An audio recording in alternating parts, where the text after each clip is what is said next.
I planned the perfect trip for my parents and me. At the last minute, they replaced me with my sister. Growing up in my family, I had always been the one behind the scenes, the one who made sure everything was in order. While my sister was the one everyone noticed, the one who captured the spotlight, I was the one who quietly took care of everything else. And I didn't mind it at first. Being the responsible one gave me a sense of purpose. I liked feeling like I was the one who kept everything running smoothly. But as I got older, the weight of this role began to feel heavier. There was always a part of me that longed to be seen, to be noticed for something other than just being dependable. But I wasn't. My sister had that natural charm, that ease with people that seemed to make her everyone's favorite. And my parents, well, they loved me, but I always knew deep down that I wasn't their shining star. My sister excelled at everything she did. She was the kind of person who could walk into a room and instantly light it up. Everyone adored her, and it wasn't hard to see why. She had that magnetic personality that made everyone want to be around her. My parents adored her.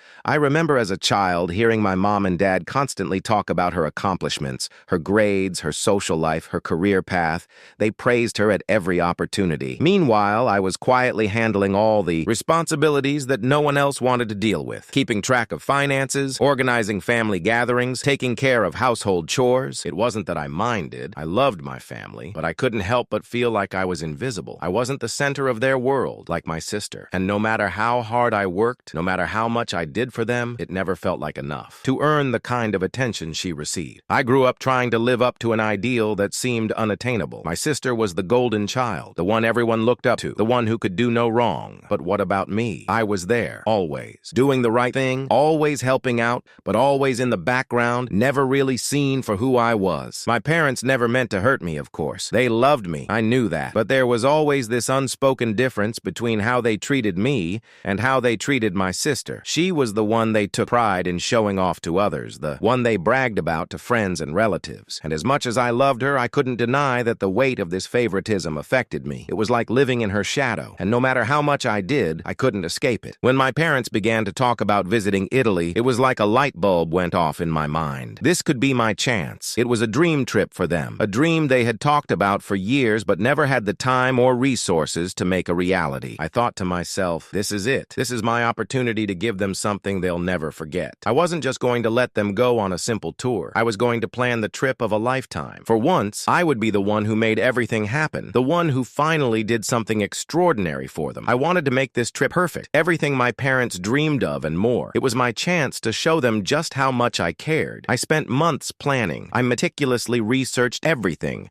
every hotel, every flight, every restaurant, every tour. I pored over travel blogs, watched videos, read reviews. I knew what they liked and what would make them happy. My dad had always been fascinated by Roman history, so I knew that we had to visit the Colosseum and the Roman Forum. My mom, on the other hand, adored Italian food, so I made sure to find the best reviewed restaurants in every city. I thought about the little things that would make the trip special: private tours, hidden gems, authentic experiences. Every decision was made with love and care, every detail thoughtfully chosen. I wanted it to be perfect. I wanted it to be our trip, something we would remember forever. It wasn't just about the destination, it was about the experience. This was my opportunity to make everything right, to show my parents that I could, give them something that no one else could. As the trip drew closer, I could hardly contain my excitement. I pictured us walking through the cobbled streets of Rome, standing at the edge of the Colosseum, hearing my dad talk about the history of the place in awe. I imagined my mom's face lighting up when she tasted her first authentic Italian pasta, and I imagined us sitting together in Venice, sipping wine as the sun set over the canals. It was going to be our trip, a memory that we would cherish for the rest of our lives. I had worked so hard to make this happen, and I couldn't wait for it to finally be real. But then, 2 days before the trip, everything changed. I remember the exact moment I got the call from my mom. It was late afternoon, and I had just finished finalizing the last of the details. I glanced at my phone when I saw her name on the screen, and I felt an inexplicable sense of unease. Something was off. I didn't know why, but I had this nagging feeling in the pit of my stomach. When I picked up the phone, her voice was hesitant, soft, almost apologetic. I immediately knew something was wrong. "Sweetheart, I need to tell you something," she said, her voice carrying a tone I had never heard before. I felt a sense of dread wash over me. "What is it, Mom?" I asked, trying to keep my voice steady, though I could feel my heart pounding. "Well, your dad and I were talking, and we decided that your sister is going to join us on the trip," she said, as if it were the most normal thing in the world. I felt like I had been hit by a truck. What? I asked, my voice barely audible. How could you do this? I planned everything for us, just the three of us. This was supposed to be our trip. I know, sweetie, my mom said quickly, but your sister really needs this. She's been under a lot of stress, and we thought it would be good for her to join us. I could hardly breathe. How could they do this? How could they just replace me with her? I had planned everything,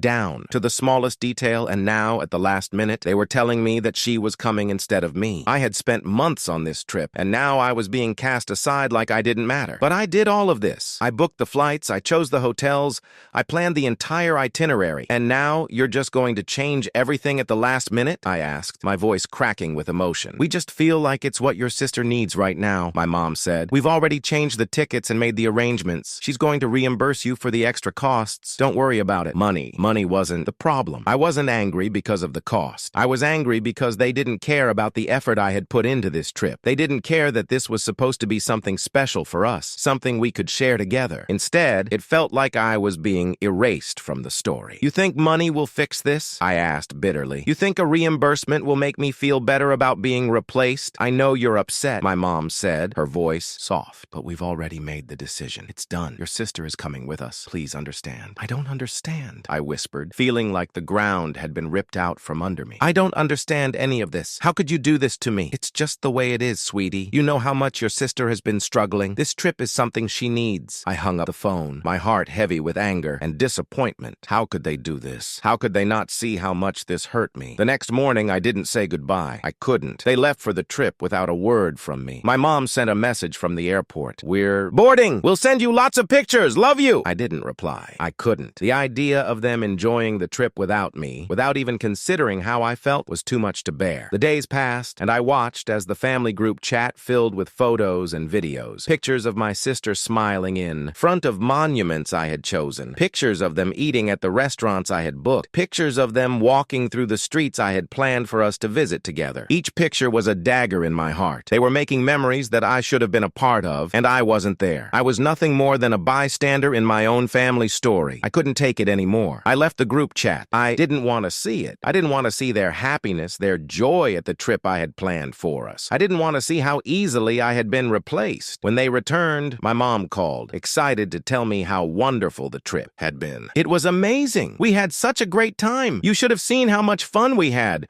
We need to do this again sometime, all of us. My heart felt like it was breaking. How could they act like nothing had happened? How could they not see the hurt they had caused me? I finally spoke, my voice shaking with emotion. Do you even realize what you've done to me? Do you understand how hurt I am that you replaced me without a second thought? There was a long pause, and then my mom sighed. I know you're upset, but your sister really needed this. She's been going through so much, and we thought it would be good for her to come. And what about me? I asked, my voice thick with emotion. Did I not need this trip too? Did I not deserve to be there just as much as she did? I didn't mean to hurt you, she said softly, but it just felt like the right thing to do for her. I was silent for a long time. I didn't know what to say anymore. You've never understood me, have you? You've always seen her as the priority. You never saw me, sweetheart. We brought back some souvenirs for you, my mom said, almost as an afterthought, like that would somehow make everything better. I hung up the phone, tears streaming down my face. The souvenirs didn't matter. Nothing could fix what I was feeling.